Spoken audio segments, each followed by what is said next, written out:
So another classic battle between these two schools, and Don Bosco able to take it for the second time this season. The Ironmen headed back to a section final. One local hockey team, a recent state champion, has been practicing at the same facility in Larchmont for decades. And fans here in River Edge are hoping they'll have a good crack at winning it all. How about those Bronx Bombers back in the playoffs for the first time since 2012, this time facing the Houston Astros? Scanlon says there are three things he learned in the military that he likes to teach his players: value, duty, and honor. That's right, Vanessa, and that team is Lynbrook, 18-1 a year ago, but it wasn't enough as they fell to Manhasset in the county semifinal. An exciting day of hoops on both the Class A and AA side of things. We got all the action coming your way next in sports. Well, it's been a long time coming, but New York finally has a high school cheerleading championship on both the state and county level. And as a result, they're on their way to the state championship. Going to take on Cornwall in the semifinals up in Kingston in 2 weeks. We're at Arlington High School. Mack Rosenberg, FiOS 1 Sports.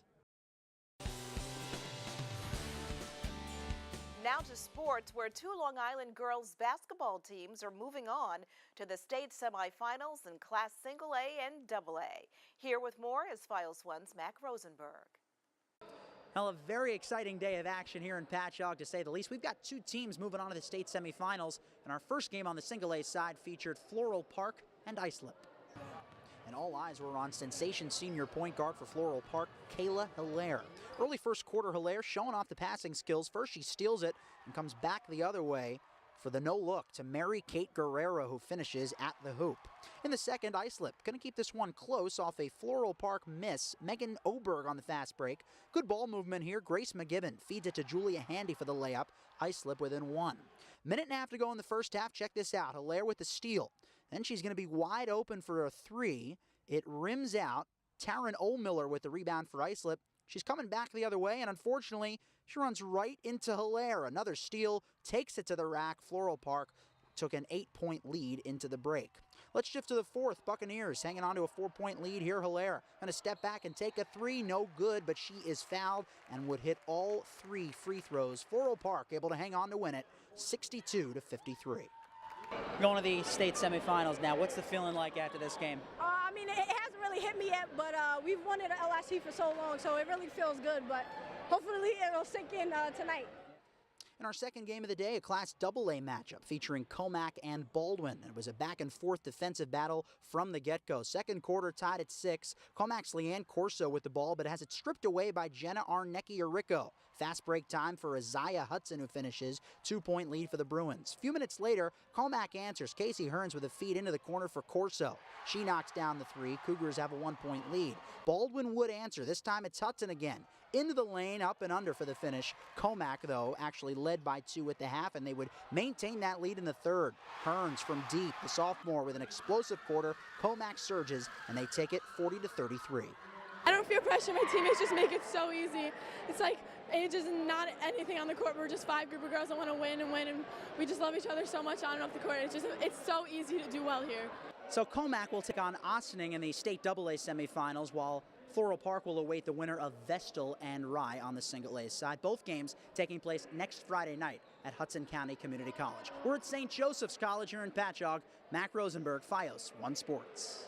On a brisk fall afternoon, it was the new kids on the block, Our Lady of Lourdes and Rye, the ones who've been there before, both looking to punch a ticket to the state championship. And it was a battle from the start. First quarter, Lourdes looking to take advantage on the deep ball, but Rye's Billy Chabot leaps up to pick it off. The game remains scoreless after 1. Mid-second quarter, the Garnets would look for the deep attack. The Warriors able to respond. How about Luke Tim? All 6'5" of them getting up to pick it off. Lourdes has life. Ensuing drive after Rye fumbled a punt, the Warriors would take advantage. It's Tim's again. He does it all on both sides of the ball. It would set up an easy quarterback keeper as Dean Roger takes it in for the score. 7-0 Lourdes with 6.5 minutes to go before halftime.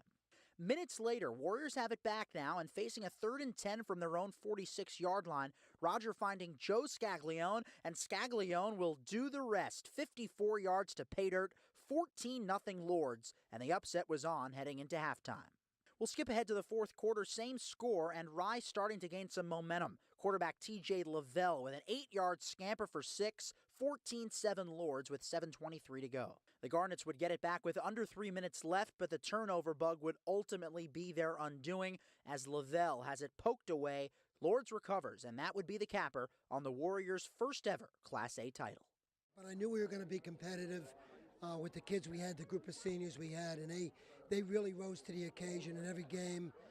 We overcame a few injuries, and they came up big. You know, they got better. They've gotten better each week. I always just say, everyone, as long as we do our job, we're going to win. So everyone just had to execute, and everyone did. Because if one person's not executing, you know, everything just falls to pieces, and everyone did their job. Like, this was a total team effort. It's crazy performance by everyone. And as they often do, turnovers telling the story in this game, the Warriors forcing 6 Rye turnovers. And as a result, they're on their way to the state championship. Going to take on Cornwall in the semifinals up in Kingston in 2 weeks. We're at Arlington High School. Mack Rosenberg, FiOS 1 Sports. Now to sports, where it may be early in the season, but one Nassau County lacrosse team is looking to follow up on an 18-win season where they came up just a little short. FiOS 1's Mack Rosenberg has more. That's right, Vanessa, and that team is Lynbrook, 18-1 a year ago, but it wasn't enough as they fell to Manhasset in the county semifinals. On Saturday afternoon, Lynbrook taking on Farmingdale, an early season matchup, both teams at 1-0. First quarter, Lynbrook's Quentin Herman on the attack up the middle, but denied on the shot by Matt DeLuca. The senior had 13 saves in the game. Shifting to the second now, this is going to be Farmingdale's Kyle Tucker finding Tom McPartland, who whips it home for the score. It took over 16 minutes to get a goal in this game. Dalers lead it 1-0. Not even 40 seconds later, Farmingdale back on the attack. Dalers have an extra man, and it sure helps here. They move it around nicely before the finish from Dylan Fitzgerald. 5 goals in the second quarter for Farmingdale. Dalers take it in an early season drubbing, 9-3 the final.